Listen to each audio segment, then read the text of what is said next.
영상 시청하시기 전에 구독과 좋아요 부탁드립니다. 알림 설정까지 꼭 잊지 말아주세요.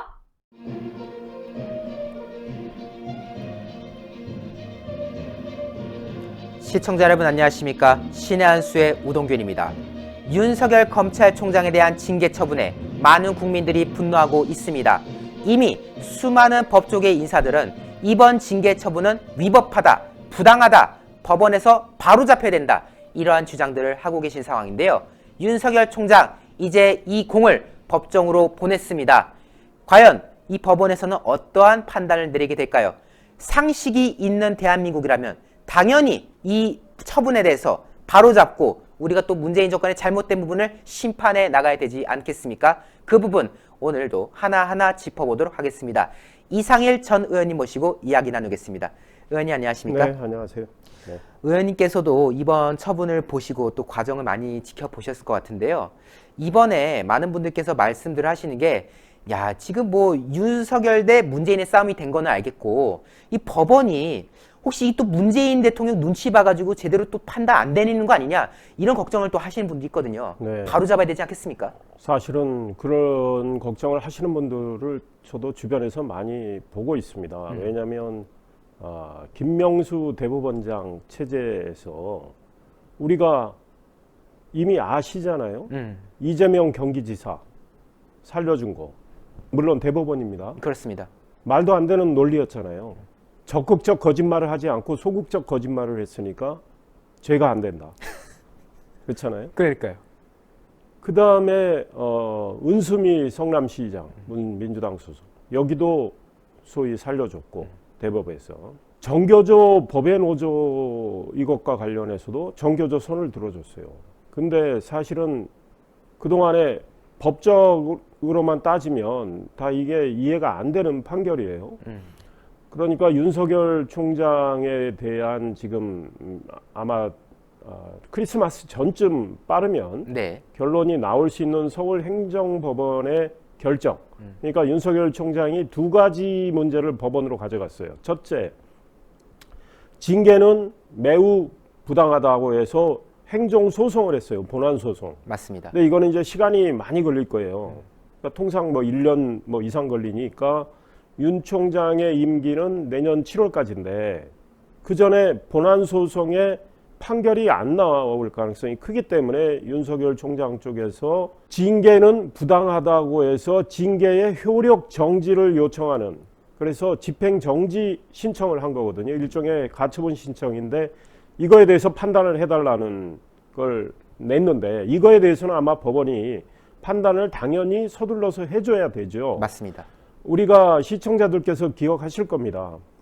추미애 법무부 장관이 윤석열 총장을 직무 배제를 하고 징계 청구를 했을 때 윤 총장이 이 문제를 가지고 법원으로 갔어요. 똑같이 본안소송, 행정소송하고 또 가처분 신청을 냈어요. 그래서 서울행정법원의 조미연 판사가 심의를 빨리 해서 결정을 했어요. 그 결정은 윤석열 총장의 손을 들어준 거죠.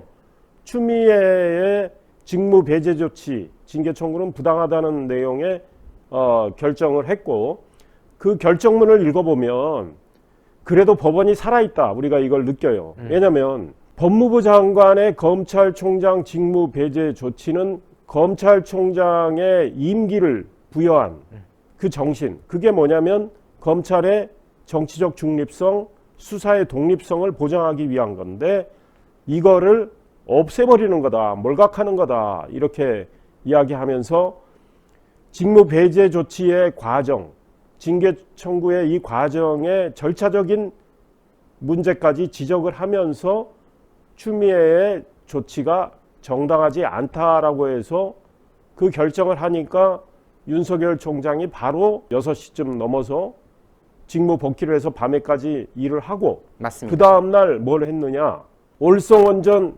1호기 문제와 관련해서 산업자원부의 공무원들이 그 올성원전 1호기를 조기 폐쇄하는 과정, 여기서 많은 불법이 있었던 건 우리가 감사에서 확인됐는데 그 자료를 심지어 파일을 444개를 없앴잖아요. 이 사람들에 대한 구속영장을 신청하라고 사인을 윤석열이가 했습니다. 그렇습니다. 그래서 지금 문재인 정권의 범죄 혐의에 대한 수사를 대전지검에서 하고 있어요. 월성원전 1호기와 관련해서.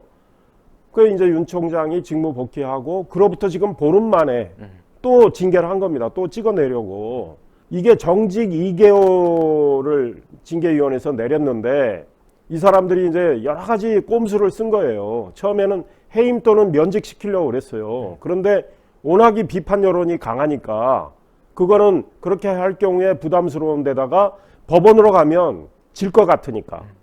그러니까 법원이 좀 생각을 우리 시쳇말로 아리까리하게 만들어야 되겠다 해서 정직 2개월이에요.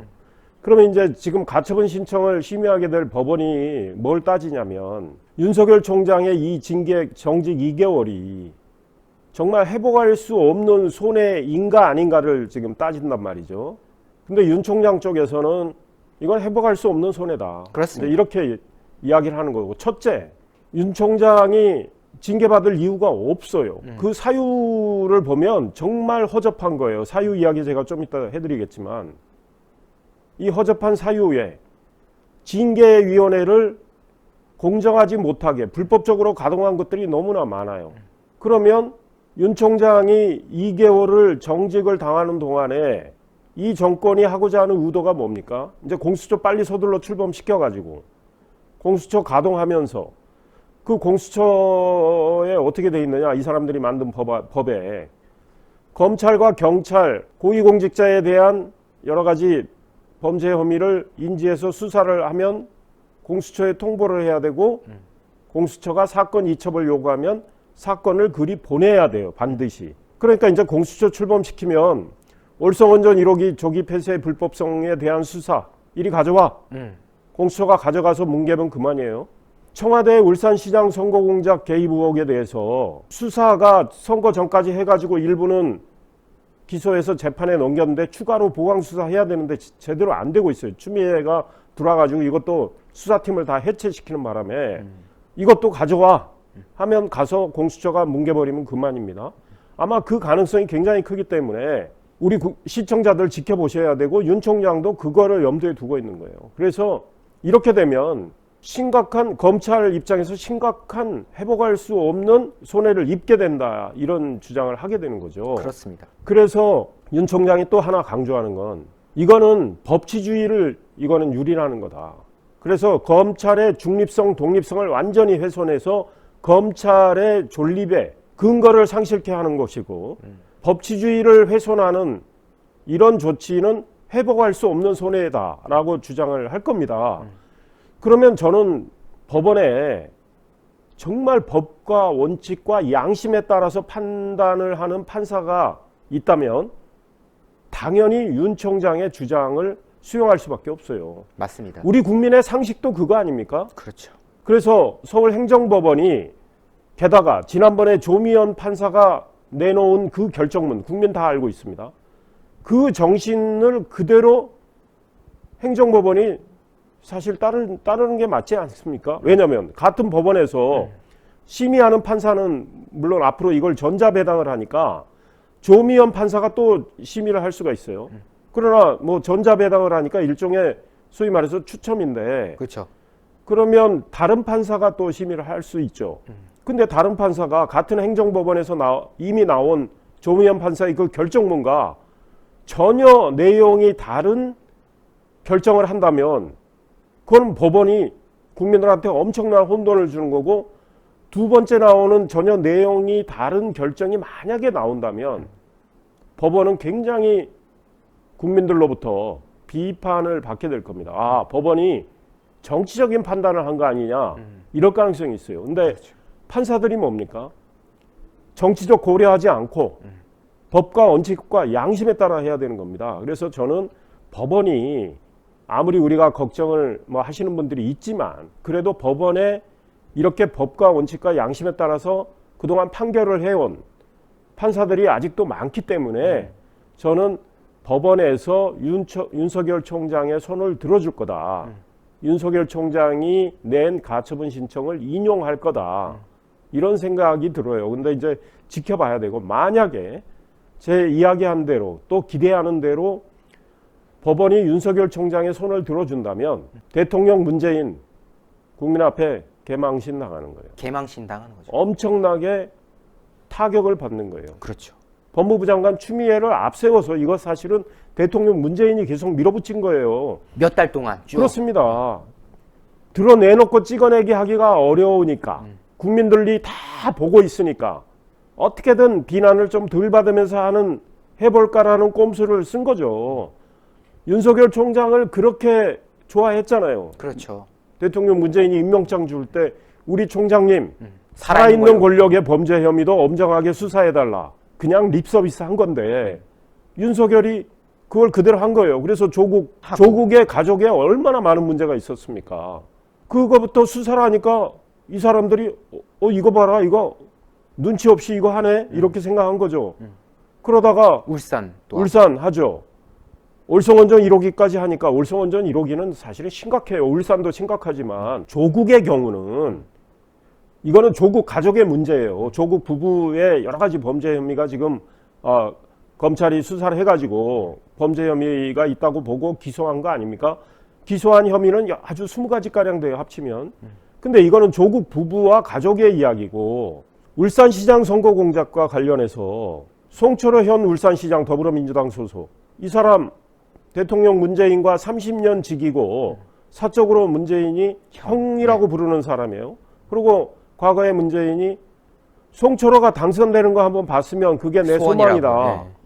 이렇게 말한 데서부터 쭉 청와대에 7개 기관이 개입한 걸로 지금 공소장에 나와 있는데 이거 수사를 계속해서 가면 결국 누가 몸통이냐. 그 물음표 딱 찍을 때 국민이 그 답을 알게 돼 있고 검찰도 최종 더 큰 책임을 가지고 있는 지시를 했을 가능성이 높은 이 사람을 찾고 있는 거란 말이에요. 그거 우리가 누군지 알잖아요. 그렇죠. 그 다음 올성원전 1호기는 그보다 더 명백해. 왜냐하면 감사원 감사에서 이미 나왔어요. 2018년 4월에 대통령 문재인이 청와대 회의에서 그 올성원전 1호기 언제 영구 가동 중단하느냐 이 말을 합니다. 네. 그거를 청와대 비서관이 지금 한국가스공사 사장이에요. 최이봉. 이 사람이 당시 산자부 장관 백운기한테 이야기하니까 백운기가 이제 실무자들 불러가지고 야 이거 올성원전 1호기 빨리 조기 폐쇄해야지 안 되겠다 이런 식으로 말하는 거 아닙니까? 그러니까 그 눈치 없는 산자부 과장이 아니 그동안에 쭉 이야기해온 게 있잖아요. 자기들이 이거 더 돌려야 된다. 이제 폐쇄의 과정도 정상적으로 뭐 하더라도 밟아야 되고 그 다음에 그렇게 하고서라도 최종 가동 중단 이거 나올 때까지는 한 2년 이상 더 가동해야 된다니까 백운규 너 죽을래? 백운규가 그런 거 아닙니까? 그렇습니다. 그러니까 아니 과장이 무슨 힘이 있습니까? 장관이 너 죽을래 하니까 그러니까 장관에 이거 맞춰서 이거 한 거고 조작해서 올렸고. 한국수력원자력에 압력을 넣어가지고 대통령이 말한 지 2달 만에 조기 폐쇄 결정이 이루어지고 그 다음에 영구 중단도 이제 급속히 빨리 가속 페달을 밟았단 말이죠. 이거를 수사하면 이게 누구 책임이냐? 대통령 문재인 거기 지시부터 시작된 거 아니야? 사실상 지시에서 시작된 거 아니냐라고 검찰이 볼 수 있단 말이죠. 이 사건 수사를 하지 못하고 덮어버리기 위해서 지금 윤석열이를 찍어내는 건데 그러니까 대통령이 살아있는 권력 엄정히 수사하라고 한 거는 그냥 듣기 좋은 말이죠. 그렇죠. 국민들한테 우리가 이렇다. 근데 실제로 윤석열이 그렇게 할 줄 몰랐고 그렇게 하니까 찍어내는 건데 법원이 이 모든 과정에 대해서 저는 알고 있다고 봐요. 물론 법원이 지금 심의하는 가처분 신청에 대해서는 뭐 과거에 이것까지 다 하는 건 아니지만 이 정권의 의도도 법원이 틀림없이 그 판사가 읽고 있기 때문에 이 찍어내는 과정의 이 졸려람 이런 거를 이제 다 종합해서 저는 판단할 걸로 보고 법원이 우리 깨어있는 국민, 상식과 이성과 합리를 가진 국민의 그 기대를 배신하지 않을 거다. 그래서 법원이 사법부가 왜 존재하는지 그 이유를 법원 스스로 증명을 할 거라고 저는 생각을 하고 있습니다. 의원님 말씀대로 정말 이 정의가 살아있다면은 당연히 이 사법부에서 그 침몰하는 권력에 의존하는 것이 아니라 대한민국의 미래를 생각하고 상식을 생각하는 그런 판단을 내릴 거라라는 생각을 가질 수밖에 없는데요. 더군다나 제가 이 얘기를 또 짚어야 될 것 같아요.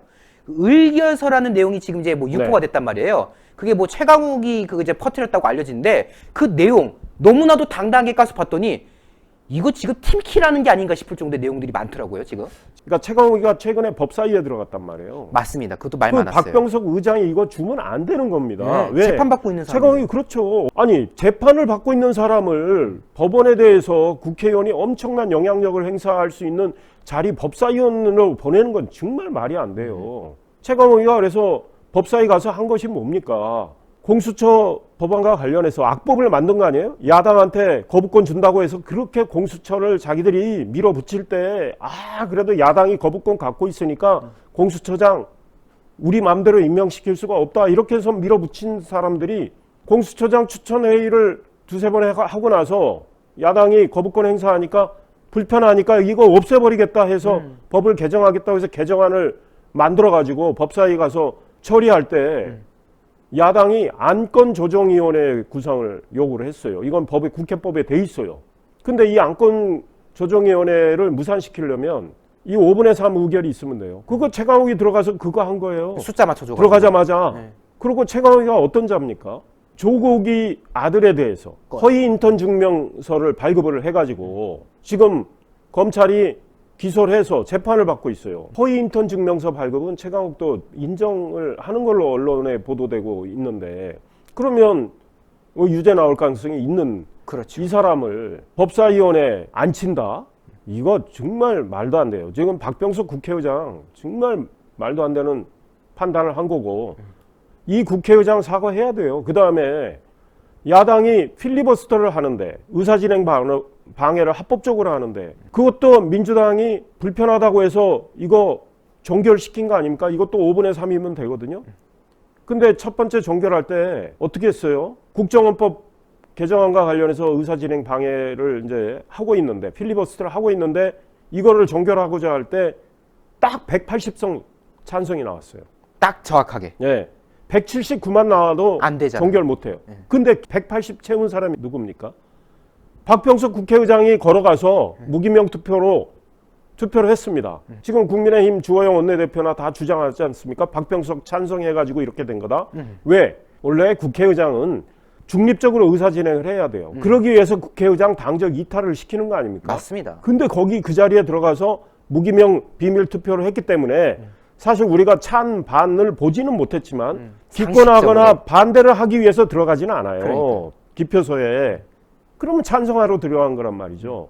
이렇게 의사진행을 중립적으로 안 하는 이런 국회의장 국민한테 사과해야죠. 그런데 최강욱 이야기를 다시 돌아가면 법사위원들한테 법무부의 징계위원회의 그 결정 내용을 이제 요약해서 알려줬는데 천하에 좀 사실은 좀 최강욱이라는 사람이 머리 생각하는 것보다 입이 빠른 사람이야. 제가 보기엔. 우리 시쳇말로 방정 맞은. 그러니까. 그러니까 이제 이거를 쫙 깠어요. 자기들은 징계가 이만큼 정당하고 뭐 이런 걸 홍보하기 위해서 징계의 정당성을 홍보하기 위해서 깠는데 그걸 다 분석을 해보니까 야 이게 무슨 징계냐. 심지어 사실관계가 안 맞는 것도 있더라고요. 김정은이가 장성택이를 처형할 때 내놓는 사유도 이거보다 낫겠다라는 이야기가 뭐 검찰 내부 안팎에서 다 나온 거예요. 그렇습니다. 예를 들자면 이런 겁니다. 거기 이제 징계위원회에서 결정한 내용이 윤석열이에 대해서 이제 이렇게 그 소위 판사 관련 문건이 있잖아요. 대검에서 만든 거, 수사정보정책관실에서 만든 거. 그거는 공판 관리를 위해서 이제 만든 거예요. 그것도 딱 그거 한 건밖에 안 만들었어. 압수수색을 해서 다른 게 여러 개 나올 줄 알았는데 하나도 안 나왔어요. 그리고 그 판사를 소위 말해서 불법 도감청을 했거나 미행을 했거나 뭐 이렇게 불법적으로 정보를 수집한 것도 아니고 인터넷을 찾아가지고 신문기사 뭐 여러 가지 난 것들 그 다음에 공판 담당 검사한테 그 판사에 대해서 좀 물어가지고 정리한 거예요. 그게 무슨 그게 불법 사찰이냐 이제 이거 아닙니까? 그래서 전국 법관회의에서도 이거 대놓고 문제 삼을 게 못 되는 거 아니냐 이렇게 된 거 아닙니까? 좌파 성향의 일부 판사들이 무려 7번에 걸쳐서 수정안까지 계속 내면서 이거 문제 삼자고 했는데 법관회의에서 이거 안 했어요. 그래서 이제 법원이 이거를 억지로 지금 판사 문건 관련해서 이거는 사찰이라고 지금 뭐라 붙여가지고 법무부가 해서 징계를 하는데 그 내용의 일부를 보면요. 이런 거 있어요. 정교조를 법의 노조로 한 거에 대해서 소위 말해서 정교조 지지자들이 시위를 합니다. 시위를 해서 하는데 시위하는 과정에 폭력적 시위를 하니까 경찰관들이 시위를 막는 경찰관들이 2주, 3주의 상해를 입어요. 이와 관련해서 이제 검사가 이제 구형을 하게 되잖아요. 그런데 이제 판사가 판결을 어떻게 했냐면 실형을 판결을 했는데 집행유예를 합니다. 그러니까 검사는 실형 구형을 했고 그것만 그냥 사실관계만 써놨어요. 근데 이거를 이제 징계위원회가 해석을 해요. 해석. 자기들이 해석을 해. 그래서 정교조 판사라는 이미지를 만들어내겠다는 것이다. 이렇게 해석을 붙여요. 그래서 원래 판사 관련 문건 내용보다 이 사람들이 한 해석이 더 길어요. 더 길어졌어요. 뭐뭐라고 보인다. 그 다음에 또 이런 게 있어요. 공군 참모총장을 상대로 군무원에 합격을 했다가 취소된 사람이 있어요. 그래서 이 사람이 이제 불합격 취소 소송을 내는 거죠. 근데 그 판사가 어떻게 했냐면 이 사람이 이제 낸 사람이 대학생 때 시위 전력이 있었다는 거죠. 그래서 이 사람에 대해서 시위 전력이 있는 사람이 군무원에 합격을 했는데 합격이 취소되자 공군 참모총장을 상대로 불합격 취소 소송을 냈는데 판사가 온 거에 대해서 승소를 했다. 그러니까 그 군무원 합격 취소된 사람의 손을 들어줬다 이거잖아요. 네, 인정해줬다. 그거는 그 사실관계예요. 그거를 딱 써놨는데 해석을 어떻게 붙이느냐. 대학 시위 전력에 있는 사람의 손을 들어준 좌파 판사의 이미지를 만들어내려고 했던 거다.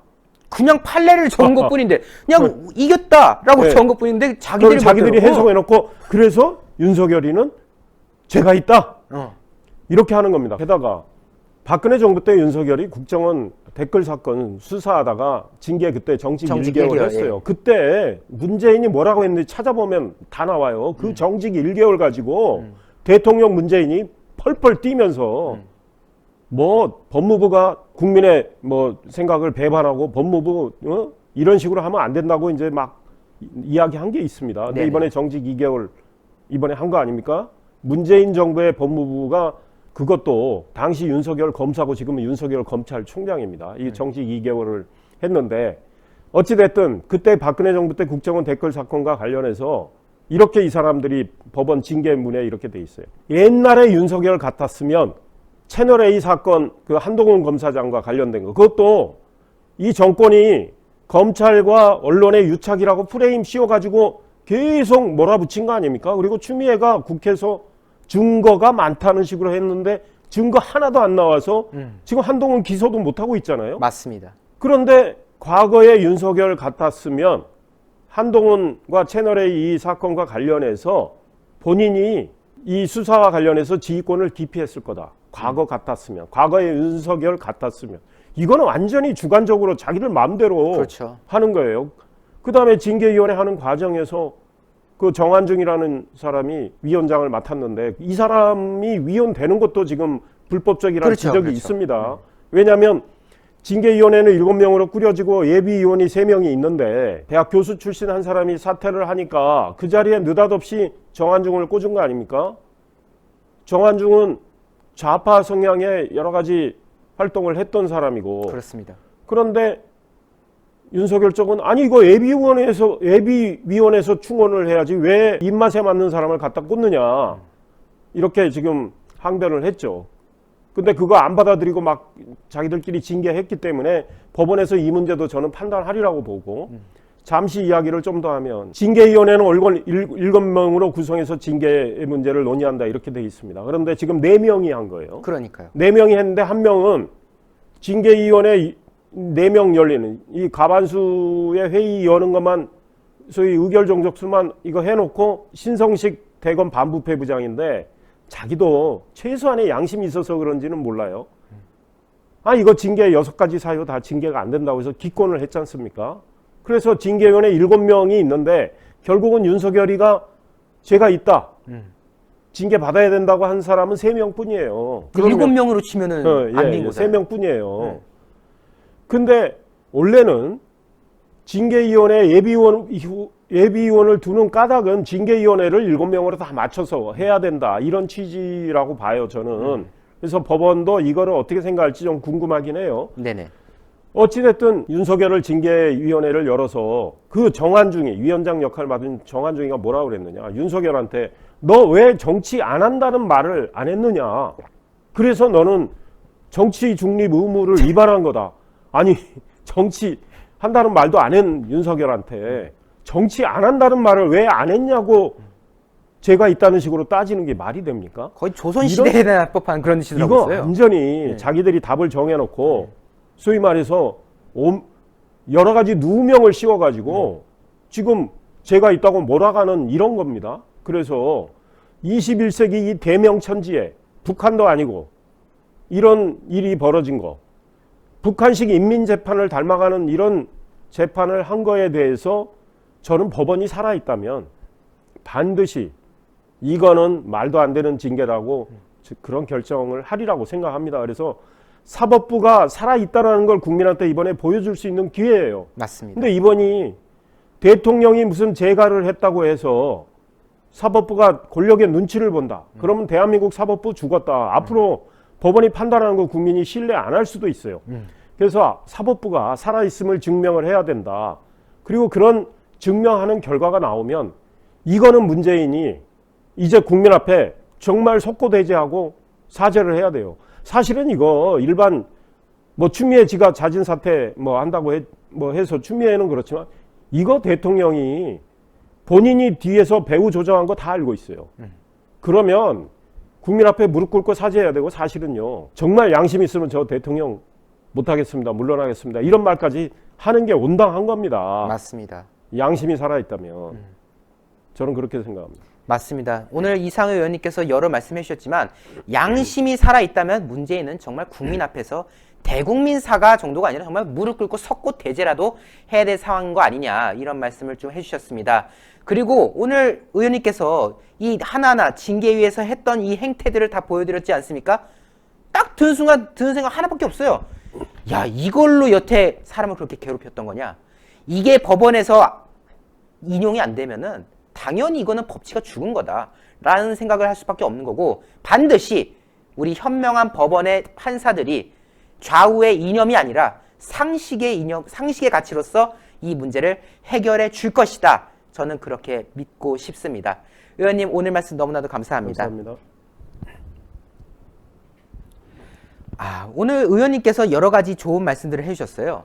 만약에 판사가 그거 대통령이 제가 한 거니까 해가지고 그냥 그래 대통령이 한 건데 내가 뭘 해 하고 넘어가면요, 북한하고 다를 게 뭡니까? 북한 김정은 말 한마디에 나라가 왔다 갔다 하는 거 아닙니까? 그런데 대통령이 제가 했으니 법적 판단은 필요 없다, 그냥 이거는 뭐 알아서 넘어가쇼, 이렇게 한다면 대한민국은 죽은 겁니다. 현명한 판사, 상식 있는 판사가 옳은 결정을 내릴 것이다 라고 저는 믿습니다. 그 과정에 신의 한 수도 여러 가지 보도들을 이어나가고 있고요.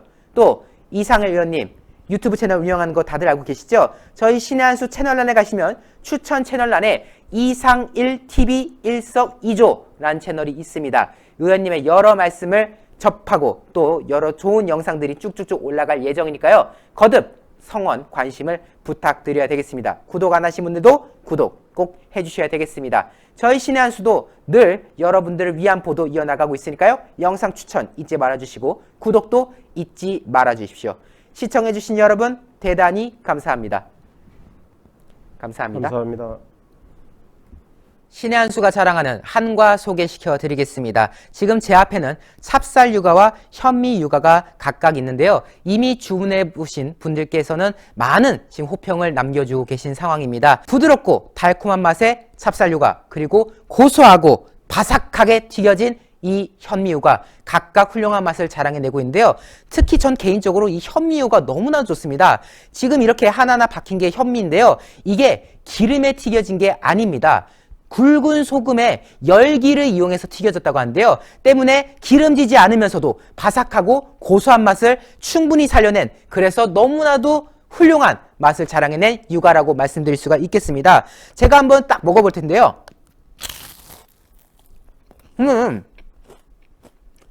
지금 소리가 보이실 겁니다. 굉장히 바삭한 맛이 딱 느껴지지 않겠습니까? 이렇게 훌륭한 구성으로 이루어진 이 한과들 구성이 어떻게 되냐고요?